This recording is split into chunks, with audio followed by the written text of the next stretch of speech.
It's a major strategic question with regard to the issue of who controls Gaza in the future.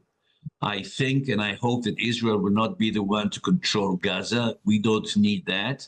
But I think that this is connected to what I suggested before, the establishment or the construction of a new regime or a new structure in Gaza, which will be assisted and helped financially, politically, and also strategically, not only by the Americans and the Western countries, but hopefully also with what we call pragmatic countries. Israel has pulled out many of its troops from southern Gaza. Why? Let's speak to Dr. Meir Elran, former IDF Deputy Director of Military Intelligence. Dr. Elran, good morning. Good morning to you as well. It's good to speak to you. In your analysis then, from what you're hearing, from what you know, from what you understand, what has led to the withdrawal of troops? Well, I think that Israel or the IDF is reconstructing or redeploying its forces in Gaza because of operational considerations mostly. But we have to understand this in the broader context. The broader context applies also to seemingly some kinds of hopes for an advance in the negotiations over the kidnapped hostages and possibly a change in the mode of the war as we have known it for the last 6 months. And I think that together, if you also add to that the change in the Israeli attitude vis-a-vis the extended aid for humanitarian reasons to the people of Gaza, all these three things together must hopefully mean something in terms of a change. I think it's too early to judge whether this change is going to be significant and where it would lead, but I think that it might be a new trajectory in the war. I would suggest led primarily by the American renewed effort to bring about some solution, not only to the situation in Gaza, but perhaps also to reconstruct the overall strategic picture of the Middle East. That's very interesting. So some US pressure in there. In your interpretation then, do you think that the politicians of Israel are calling the shots, or is there a military influence on the decision-making at this stage? Well, there is no doubt about that. In the Israeli case, the politicians are the ones that are calling the shots. They are making the major strategic decision. Sometimes they don't make them, but the military in Israel is completely subordinate to the political echelon. There is no doubt about that. Interesting. Okay. In terms of what happens now that troops are being withdrawn, in terms of the military tactic here, does this leave Gaza exposed to the return of potential Hamas militants who are as yet uneliminated in Israel's ambition? Could this actually just open the door to them returning to Gaza and we return to a pre-war situation? Well, hopefully this is not going to be the case. And again, it is not a tactical question. It's a major strategic question with regard to the issue of who controls Gaza in the future. I think and I hope that Israel will not be the one to control Gaza. We don't need that. But I think that this is connected to what I suggested before, the establishment or the construction of a new regime or a new structure in Gaza, which will be assisted and helped financially, politically, and also strategically, not only by the Americans and the Western countries, but hopefully also with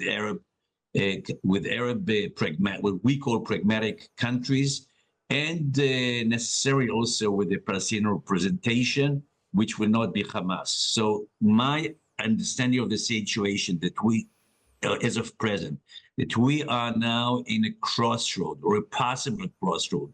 I don't want to be very dramatic about that. Things can change, in a minute. But if I understand correctly, the thrust of what's happening in the last few days is, first solve the problem of the kidnapped hostages, then have some kind of a pause or a ceasefire which will be used for further negotiations between Israel, the United States, Arab countries, and some representation of the Palestinian people, possibly of the Palestinian Authority in the West Bank, and some others, to see what can be done in the best manner for the Gaza Strip. One report that we've had this morning, Meir, is that Benjamin Netanyahu is, quote, desperate for a ceasefire. And I just wonder if you would agree with that. Our correspondent in Tel Aviv suggests that things politically are, quote, red hot for Netanyahu at the moment, given the attitude of the Israeli public towards him. Is he desperate for a ceasefire? Well, I don't think that I do not connect directly the two things which are in the picture. Yes, there is a growing protest in Israel against the government. Yes, there is some grievances about the way our government is handling the situation. Many people are not very happy with the situation in the political sphere, not only because of the war, but including the situation in the war. It goes back to the previous period in Israel when we had the major confrontation between, large number of the people on one hand and the government on the other. I don't think that the prime minister is desperate, but I think that he is looking for ways to improve his political situation. No doubt about that. And the war is definitely a major issue that he has to make some very, very important decisions about that.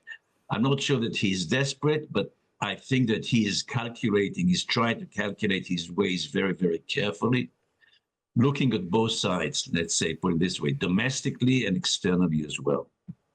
Dr. Meir Elran, thank you very much. Good to speak to you. Same here. Have a good morning. And you. Dr. Elran is a former IDF Deputy Director of Military Intelligence. I wonder then what happens next. There's a suggestion more negotiations will take place in Cairo further through into this week. At what stage does Joe Biden intervene? And from a UK point of view, what influence is there for the UK government? David Cameron obviously writing in the Sunday Times yesterday with a sort of slight change in language, definitely, if not a change in ambition, but a slight change in language following the killing of those aid workers last week, potentially exerting a little bit more pressure on Israel to try to tighten things up militarily. I mean, I thought what was really interesting yesterday, looking at David Cameron's article and then looking at the Minister, Oliver Dowden, who was out and about, feels like there's a slight different tone between the Foreign Secretary, Lord Cameron, and Rishi Sunak and Oliver Dowden. I mean, I had Jack Straw on my show on Saturday night. He actually praised David Cameron and said that he thought David Cameron was actually doing a very good job, and it was right that David Cameron was talking tough on things. It feels like Oliver Dowden and Rishi Sunak are maybe in a slightly different position, but it's going to be very, very difficult. The reality is, I spoke to an analyst on Saturday and on Sunday. They're saying, look, people like Germany and the UK, we are important in the sense that we've been allies for a long time. But the real muscle is Biden. The person who Netanyahu does care about is Biden, and it will be interesting to see just how much pressure America continues to put. But it is hard because, yes, you've got Netanyahu on the one hand, and there's many people who argue that he wants to prolong this conflict to stay in power. But there is Hamas on the other side, and if Hamas are not prepared to give up the hostages or even give out information of the hostages, who is alive and who is dead and whereabouts are they, then it is difficult to see how this moves on. Yeah, and could this, already what we've seen, so the opening of aid routes and then this withdrawal of troops, is this the Biden effect? Is this what's happened as a result of that quite spiky phone call towards the end of last week? Is Biden demonstrating his influence here, I wonder? But there are many people in America saying, well, why didn't he demonstrate that beforehand? Previously. And of course, he's got problems coming down the track with this election, because I think Gaza is going to be an issue. If this is going to be a tight election and lots of young people, progressives, maybe don't come out to vote for Biden because of Gaza, then he's got an issue at home. So it's very interesting to see all the different kind of strands of this story